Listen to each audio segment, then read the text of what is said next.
Ya sabako Oromo akkam jirtu nagaya. Ya sabako Oromo akkam jirtu nagaya.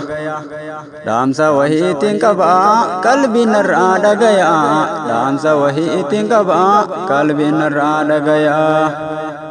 Haaluma deemaa jiru kana irraa haasa'e. Haaluma deemaa jiru kana irraa haasa'e.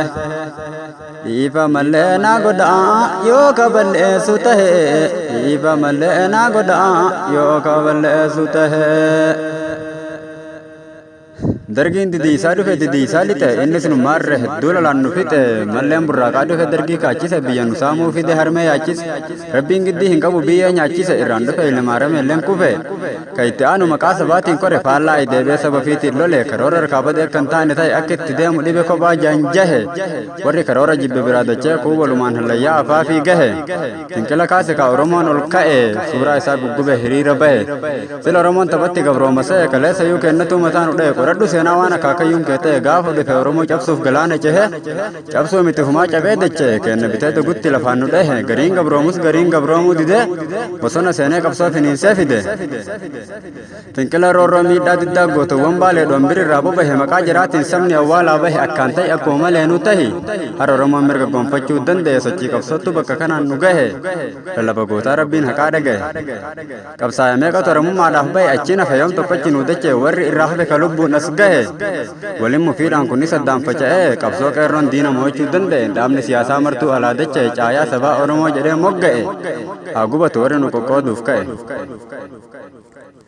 Diide gabrummaa diide gabrummaa dide diide gabrummaa diide gabrummaa dide dhaloonni kuufee qabsoo finiinsa fide.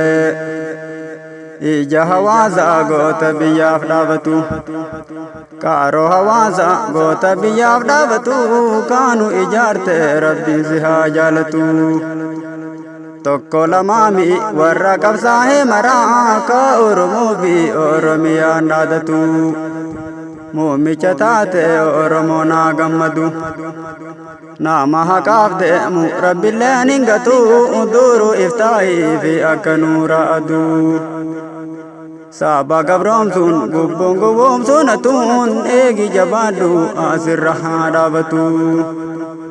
Oomaa hin yaadin osoo qeerroo kee qabdu.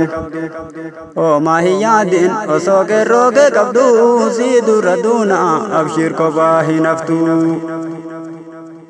Nu gurguruu diidee saba keef dhaabatte nu gurguruu diidee saba keef dhaabatte nu bilisoomsuuf jiruumattee tuugatte warri makaadhaan oromorraa dhalatte hangotti yaanaan oromummaa lagatte Itoophiyaa jette oromiyaa dagatte karaa namaana kaati deemtu martu karaa namaana kaati deemtu martu rabbi si haatiisu waan hamtuu nagartu gartuu siyaasaa ijoollee sammuudhaan loltu waan namni yaadin kaa dursitee agartu injifannoodhaan waan jaaqabdee hagaltu goota murtiin ka'ee maaltuyyuu deebisa goota sabaaf ka'ee maaltuyyuu deebisa itti milkaa'ii sabni martuu eebbisa.